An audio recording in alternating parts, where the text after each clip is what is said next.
Shalom, salam jumpa kembali Jemaat GBI Tendian. Kita bersama-sama kembali beribadah pada pagi hari ini. Mari kita bersama-sama berdoa. Bapa kami yang di sorga, kami datang mengucap syukur buat hari yang Engkau beri, buat kami anak-anak-Mu ya Tuhan. Sekarang kami datang ya Bapa, kami mau mengucap syukur, kami mau memuji menyembah-Mu, kami datang dengan penuh kerinduan. Berkati kami semua anak-anak-Mu ya Tuhan. Inilah doa kami di dalam nama Tuhan Yesus. Amin. Allah kita adalah Allah yang beserta dengan kita. Immanuel, Allah yang beserta dengan umatnya sampai akhir zaman. Dia terus menyertai kita, mendampingi kita. Mari kita naikkan pujian ini. Bapa kami datang. Ya Tuhan, kami mau menyembah-Mu. Amin.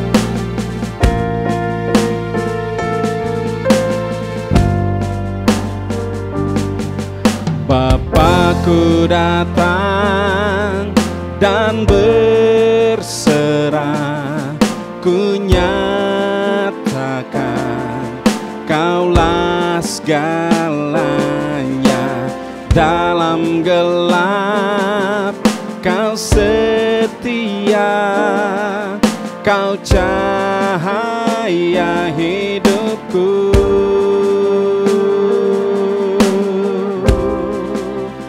Kau kuatkan aku bertahan, Kau harapan dalam kesesakan. Kau buktikan kesetiaan-Mu Tuhan. Engkau Allah Immanuel.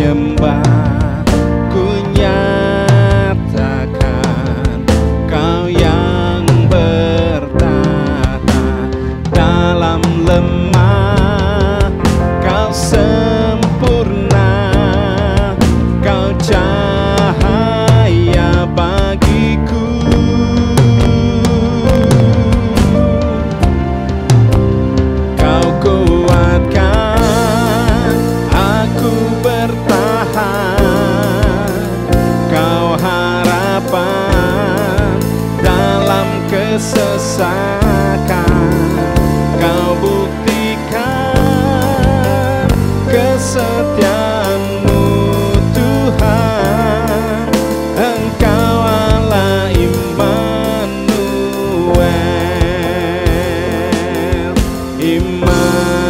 Immanuel, Immanuel, Engkau besertaku. Immanuel, Immanuel, Engkau Allah besertaku. Immanuel, Immanuel, Immanuel, Engkau besertaku. Immanuel,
Kami menyembah Engkau Allah yang ajaib, Kau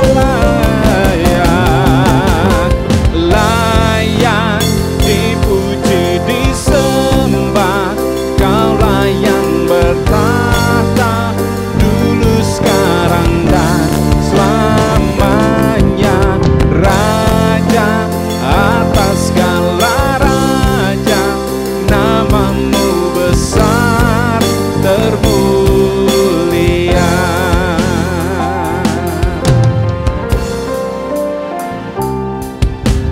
Alam semesta melukiskan kebesaran Tuhan.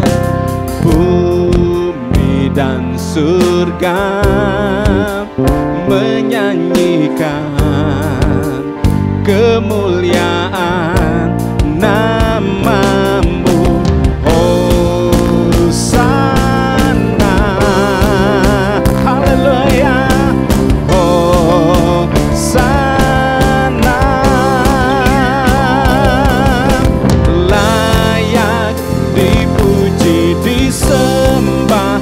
Kaulah yang bertahta dulu, sekarang, dan selamanya.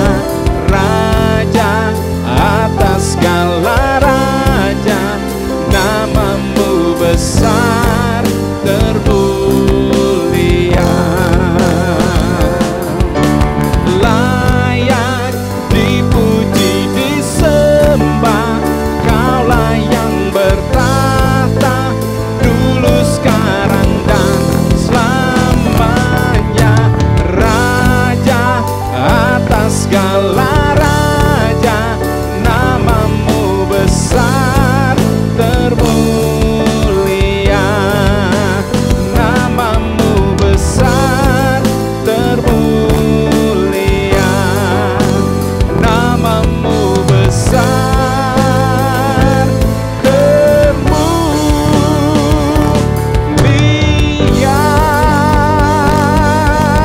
Haleluya. Berikan kemuliaan dan hormat dan pujian bagi Yesus. Haleluya. Haleluya. Amin. Kita adalah umat pemenang, amin. Sebab Dia telah mengalahkan dunia, kita pun mengalahkan dunia. Kemenangan menjadi jaminan kita, amin. Mari kita naikkan pujian ini. Kita adalah umat pemenang.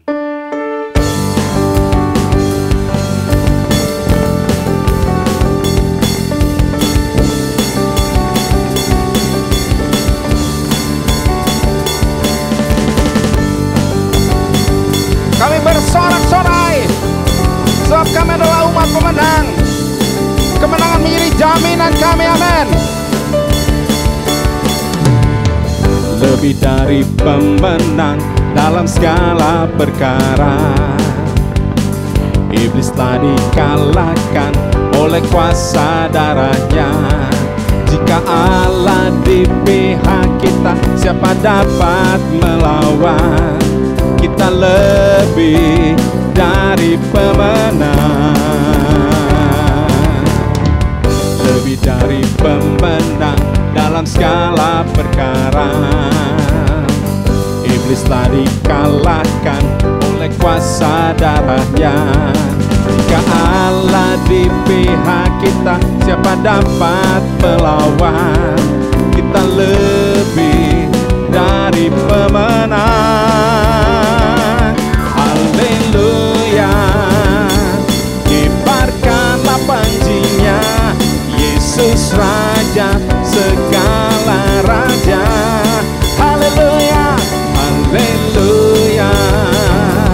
Bangkitlah gerejanya, kita lebih dari pemenang. Oh haleluya. Kami bersorak-sorai, glory, lebih dari pemenang dalam segala perkara. telah dikalahkan oleh kuasa darahnya. Jika Allah di pihak kita, siapa dapat melawan? Kita lebih dari pemenang. Haleluya. Kibarkanlah panjinya, Yesus Raja segala raja. Oh, oh, haleluya. Bangkitlah gerejanya, kita lebih dari pemenang. Haleluya, haleluya. Kibarkanlah panjinya, Yesus Raja segala raja. Oh, oh, oh, haleluya. Bangkitlah gerejanya, kita lebih dari pemenang. Kita lebih dari pemenang. Kita lebih dari pemenang. Haleluya, haleluya, haleluya.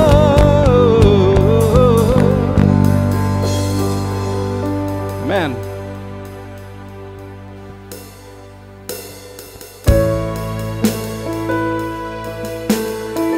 Firman Tuhan berkata, jikalau kamu tinggal di dalam aku dan aku tinggal di dalam kamu, mintalah apa saja yang kamu kehendaki dan kamu akan menerimanya. Hanya Yesus yang kita andalkan dalam hidup ini. Mari kita naikkan pujian ini. Yesus, hanya Engkau yang ku andalkan. Amin. Ku perlu Engkau Yesus,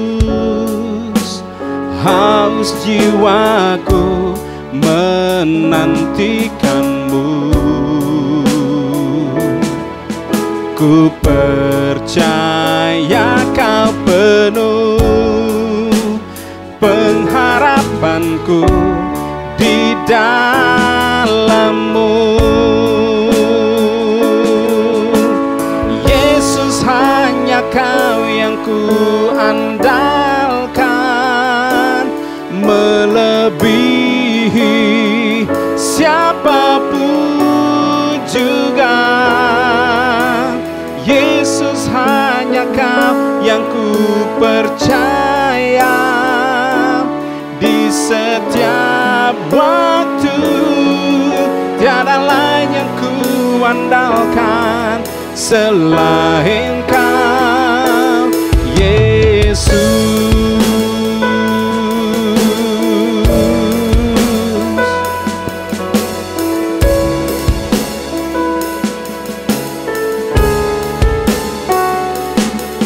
Ku perlu Engkau Yesus, haus jiwaku menantikanmu. Ku percaya kau penuh pengharapanku di dalammu. Yesus, hanya kau yang ku andalkan, melebihi siapapun juga. Yesus, hanya kau yang ku percaya di setiap waktu. Tiada lain yang ku andalkan selain kau, Yesus. Hikmat-Mu melebihi pikiranku, jalan-Mu di atas segala jalanku. Tinggi dan dalamnya kasih-Mu, hanya kau Yesus yang ku andalkan. Hikmat-Mu melebihi pikiranku, jalan-Mu di atas segala jalanku. Tinggi dan dalamnya kasih-Mu, hanya Kau Yesus yang kuandalkan. Hanya Kau Yesus yang kuandalkan.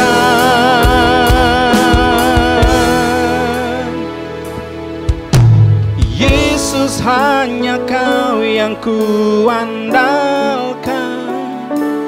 melebihi siapapun juga. Yesus, hanya Kau yang ku percaya. Di setiap waktu tiada lain yang ku andalkan selain Kau. Yesus, hanya Kau yang ku andalkan, melebihi siapapun juga. Yesus, hanya Kau yang ku percaya. Di setiap waktu tiada lain yang ku andalkan selain Kau, Yesus.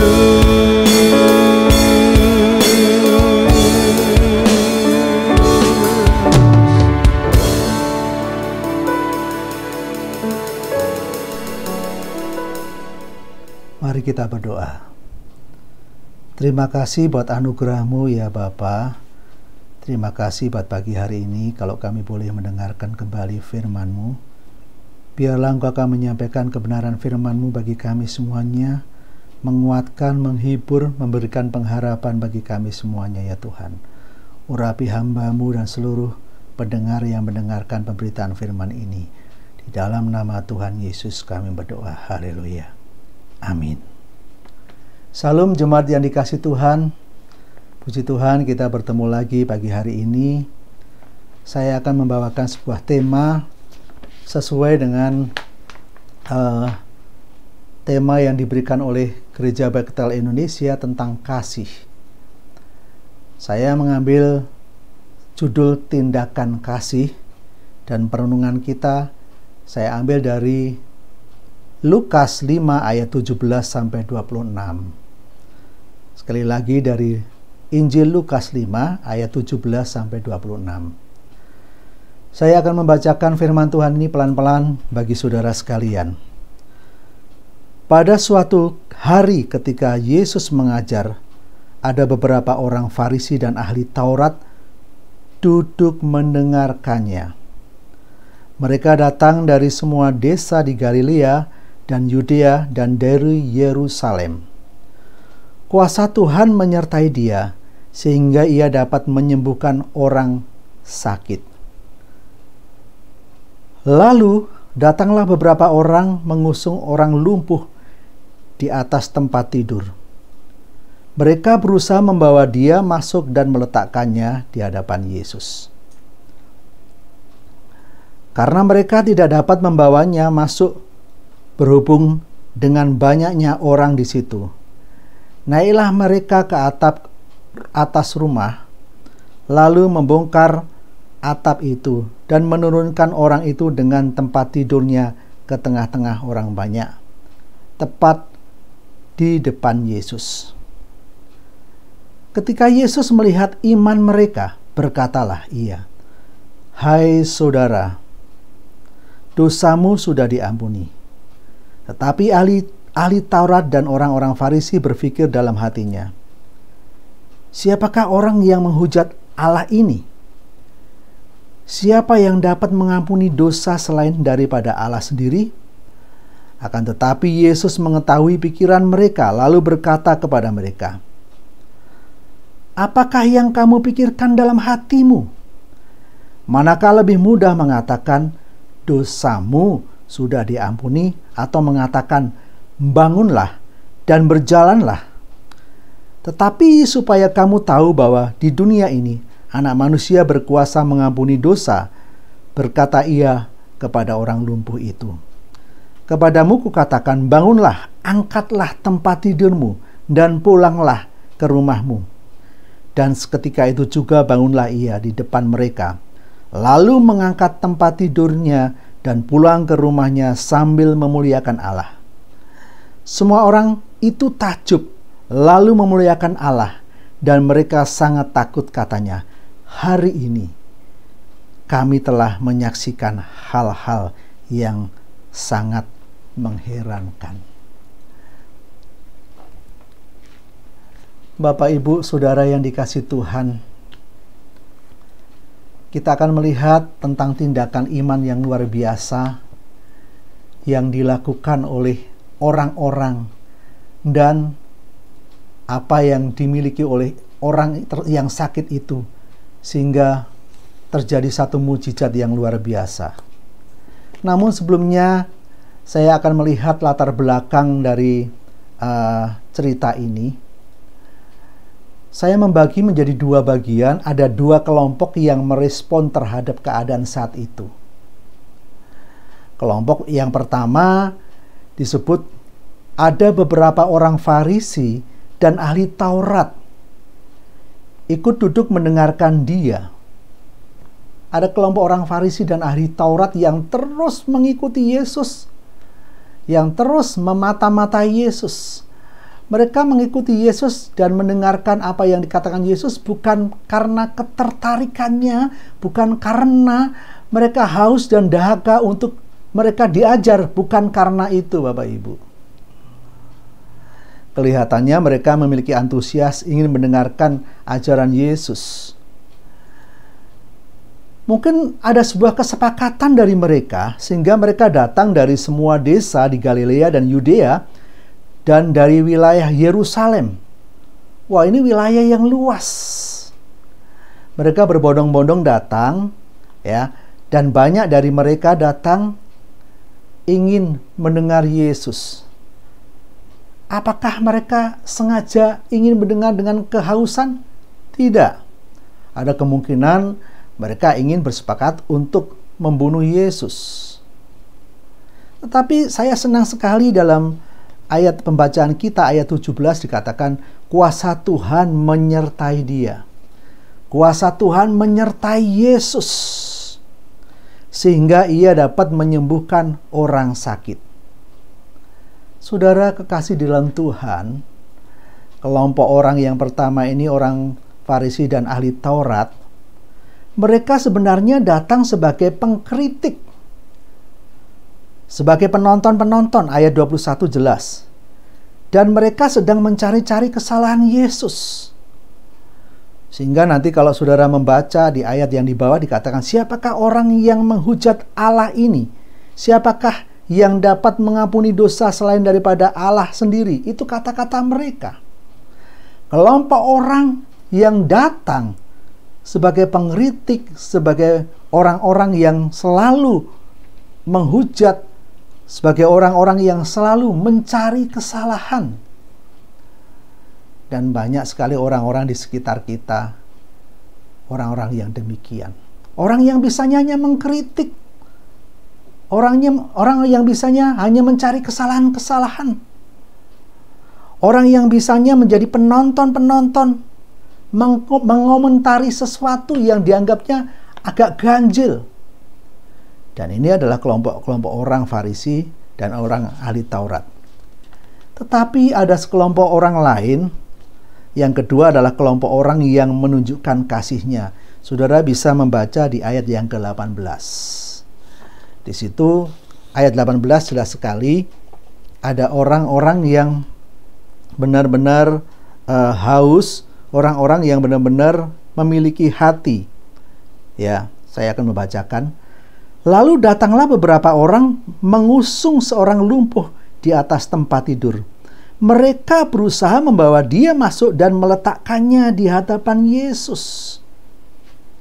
Ya, kelompok orang-orang yang menunjukkan kasihnya. Dan ini adalah sebuah tindakan kasih yang ia kerjakan. Yang pertama, tindakan itu adalah mereka merasa sepenanggungan. Jadi kelompok yang kedua ini adalah kelompok orang-orang yang menunjukkan tindakan kasih itu.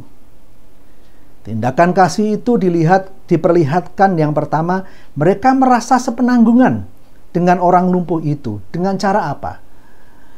Ia berusaha mengusung orang yang lumpuh itu di atas tempat tidur. Lihat ini, sampai mereka membawa tempat tidurnya, diusung. Ada sebuah usaha yang luar biasa yang dilakukan oleh 4 orang pengusung ini.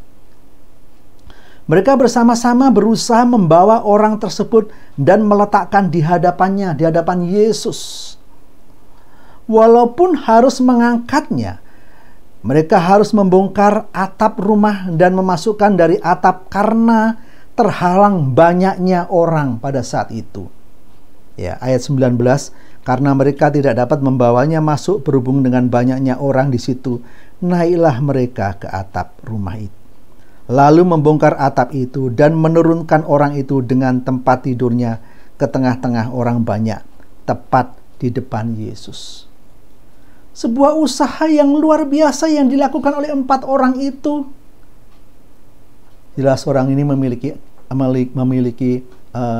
kasih, memiliki simpati dan empati yang ditunjukkannya. Dengan berusaha membawa orang itu di hadapan Yesus.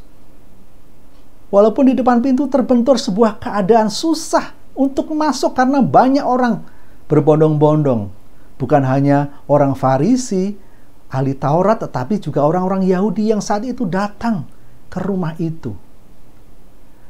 Dan ini sebuah usaha. Akhirnya ia harus naik ke atas, ke atap rumah dan membongkar atap itu dan berusaha menurunkan pelan-pelan. Ini sebuah usaha yang luar biasa, Bapak Ibu yang dikasih Tuhan. Kalau orang yang memiliki kasih, orang itu akan mewujudkannya walaupun dengan sukar. Ia akan membantu menolong, membantu berempati terhadap mereka-mereka yang berkesusahan. Dan ini ditunjukkan oleh 4 orang ini. Harus membawa orang lumpuh. Saya pikir memikul orang lumpuh dengan tempat tidurnya ke atap itu susah sekali.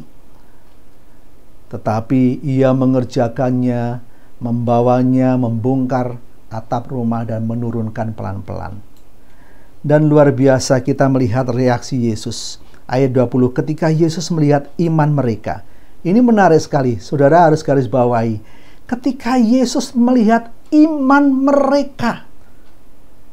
Jadi yang dilihat iman mereka, bukan iman orang yang sakit itu saja yang dilihat Yesus. Tetapi iman mereka, iman 4 orang yang mengangkat orang lumpuh itu yang dilihat. Jadi Tuhan kita, Tuhan yang luar biasa, yang memperhatikan orang-orang di sekitarnya, yang memiliki beban, yang memiliki perasaan, yang memiliki empati, memiliki kasih, dan Tuhan melihat iman mereka. Kalau saat ini ada beberapa jemaat yang sakit, orang-orang yang di sekitarnya yang terus mendoakan. Ada beberapa jemaat yang sedang bergumul dalam sakit penyakit. Saya yakin Tuhan Yesus melihat iman mereka semuanya. Kalau dalam keluarga saudara ada yang sakit, doa saudara-saudara sekalian di sekitarnya itu diperhatikan oleh Tuhan.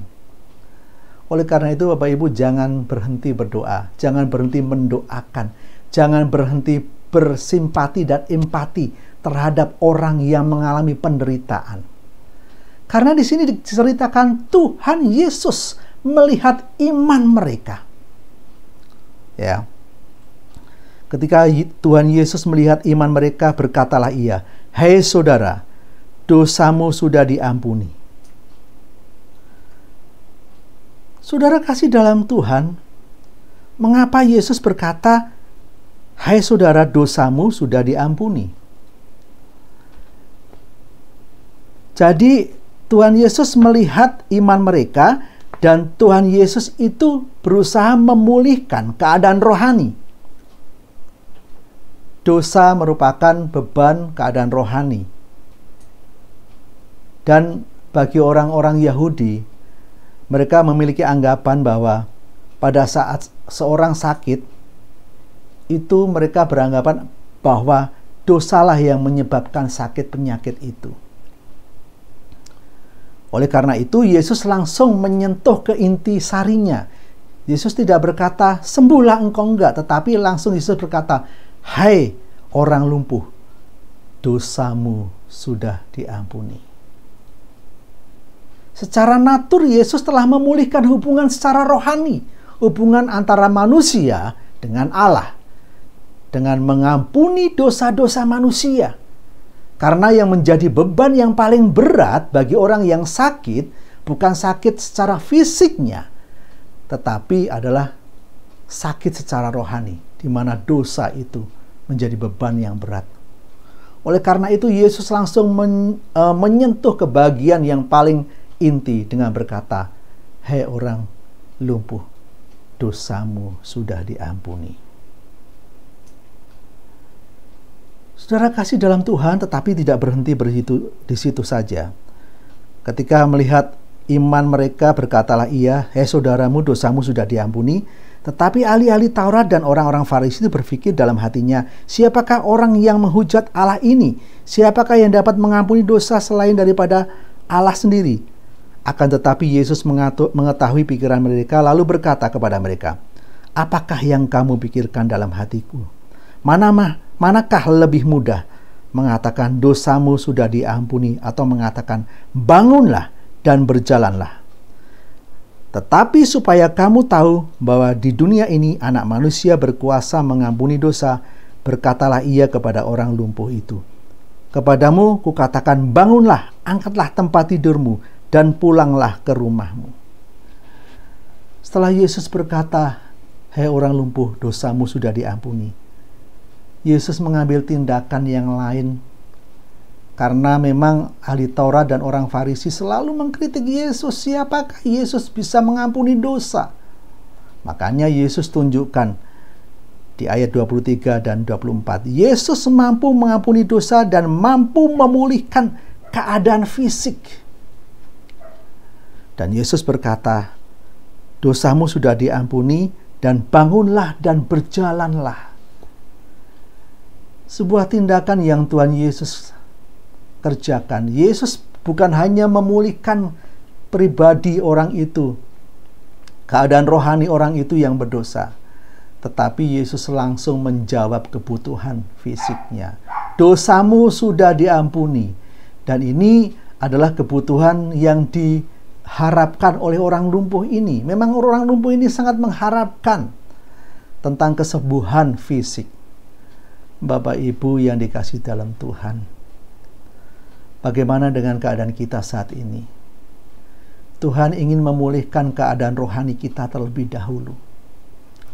Tuhan menginginkan untuk kita membereskan dosa-dosa kita terlebih dahulu. Dan masalah Allah menyembuhkan hal-hal yang fisik, Allah memenuhi kebutuhan fisik itu bagi Tuhan Yesus hal yang mudah. Karena Dia adalah Allah, karena Dia adalah Tuhan yang mampu melakukan segalanya. Jemaat yang dikasihi Tuhan, bereskanlah dulu hubungan saudara dengan Tuhan. Apakah ada sesuatu dosa-dosa yang mengikat dalam diri kita? Bereskan di hadapan Tuhan. Karena firman Tuhan katakan, di hadapan Tuhan tidak ada satupun yang tersembunyi. Kita di hadapan Tuhan telanjang, terlihat semuanya. Oleh karena itu, kalau ada segala sesuatu yang mengikat, segala sesuatu yang membebani, dan segala sesuatu yang membuat diri kita jauh dengan Allah, Tuhan menghendaki untuk kita membereskannya terlebih dahulu. Setelah kita dibereskan dalam hal ini tentang hal-hal yang dengan berhubungan dengan dosa, maka Allah itu sanggup dengan mudah memulihkan secara fisik keadaan-keadaan kita, hal sakit penyakit maupun keadaan-keadaan kebobrokan yang kita alami. Allah sanggup menjawab. Perlu diingat Bapak Ibu sekalian, bahwa sesungguhnya Allah kita ini ingin memulihkan kita seutuhnya. Keadaan rohani dan keadaan jasmani kita. Memang kedatangan Yesus, keberadaan Yesus ingin memulihkan keberadaan kita seutuhnya. Jadi apa yang dikerjakan oleh Yesus itu sangat holistik. Tetapi kadang-kadang orang lupa bahwa kita pengen melihat mujizat-mujizat dalam hal ini, dalam hal fisik-fisik saja. Bagi Allah itu sangat mudah kalau kita sudah membereskannya dalam hal-hal yang rohani. Kesempatan yang terbaik untuk Bapak Ibu sekarang menghampiri Tuhan, untuk menghampiri dan membereskan seluruh keadaan-keadaan rohani kita. Hal-hal yang tidak berkenan biarlah kita bereskan. Setelah itu Allah mampu memulihkan keadaan fisik kita dengan segera. Bapak Ibu yang dikasihi Tuhan, kesimpulan apa yang bisa kita ambil dari perenungan kita pagi ini? Yang pertama, ada kelompok orang-orang yang apatis. Kelompok apatis ini kelompok orang-orang yang kadang-kadang justru mengeksploitasi diri berlebihan, menganggap dirinya lebih daripada yang lain, sehingga ia menjadi orang-orang yang pengkritik. Kelompok-kelompok komplainer suka mencari kesalahan, dan itu ditunjukkan oleh orang-orang Farisi dan ahli-ahli Taurat di dalam pembacaan kita. Orang Farisi dan ahli Taurat mengapa berbuat demikian? Kalau kita melihat sejarahnya, memang orang-orang Farisi dan ahli Taurat merasa dengan kedatangan Yesus itu mereka terusik.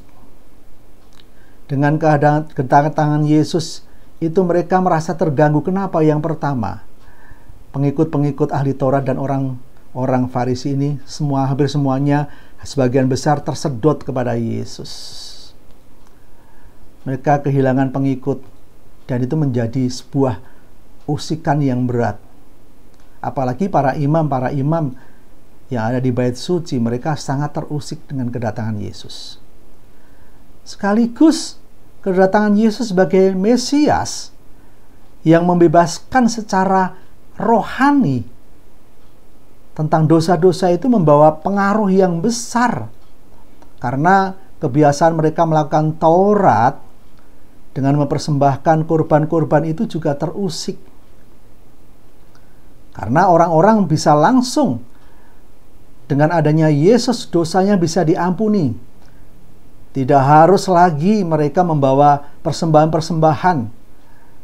Dan itu sangat mengganggu kebiasaan dan adat istiadat para imam yang saat itu ada. Dan ini menjadi hal yang lumrah. Mereka sangat membenci keberadaan Yesus. Kesimpulan yang kedua, ada kelompok lain yang disebut di sini di dalam firman itu, ada 4 orang yang bertindak dan berempati terhadap kesulitan dan kesusahan orang lain. Dalam hal ini 4 orang itu benar-benar merasakan beban yang berat seperti ia mengalami beban yang dialami oleh seorang yang lumpuh ini. Tidak diceritakan berapa lama orang yang lumpuh ini mengalami sakit ini. Tetapi yang jelas, dengan kelumpuhan orang ini menjadi beban juga bagi orang lain. Dan 4 orang ini merasa saat ia mendengar Yesus datang di satu tempat, ia ingin berusaha membawa orang yang lumpuh ini datang kepada Yesus. Bapak Ibu, mungkin ada di sekitar saudara, ada orang-orang yang seperti orang lumpuh ini. Orang yang mengalami pergumulan-pergumulan yang berat. Orang yang mengalami tekanan-tekanan hidup. Orang yang mengalami sakit penyakit. Biarlah kita akan kita akan bawa orang-orang itu datang kepada Yesus. Karena kita tahu, Yesuslah sumber. Yesuslah yang mampu membuat pemulihan demi pemulihan yang terjadi. Yang ketiga, kesimpulan yang ketiga, Yesus memperhatikan iman orang tersebut dan memperhatikan iman sekelilingnya, orang-orang yang mendukungnya. Jadi dengan demikian, Kalau di tengah keluarga kita masing-masing, saudara mengalami beban-beban, masalah-masalah, doa di sekitar orang-orang itu sangat berarti bagi Tuhan Yesus. Dukungan, simpati, empati dari orang-orang di sekitarnya itu sangat diperhatikan oleh Tuhan Yesus. Oleh karena itu di ayat yang kita baca, Yesus katakan, Yesus melihat iman mereka. Perkataan mereka itu jelas lebih dari satu orang. Yang jelas paling tidak minimal 4 orang yang mengusung itu, yang memiliki iman percaya, diperhatikan oleh Tuhan Yesus. Saudara, dalam keluarga masing-masing, beban-beban apa yang ada dalam keluarga saudara, mari kita bawa semuanya dalam doa. Paling tidak saudara bisa mendoakan dalam mezbah-mezbah keluarga masing-masing.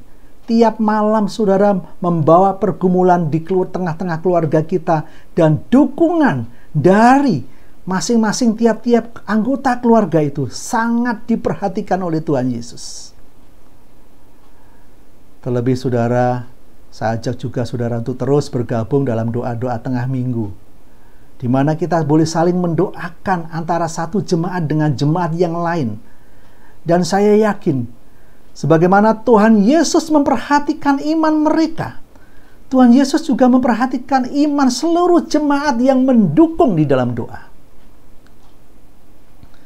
Dan dahsyat, doa orang benar sangat besar kuasanya. Apapun yang menjadi pergumulan saudara sekalian, jangan putus asa. Saudara, kita punya rekan-rekan, kita punya teman-teman, kita punya saudara-saudara yang terus mendukung di dalam doa. Dan Tuhan Yesus katakan, Tuhan Yesus melihat iman mereka.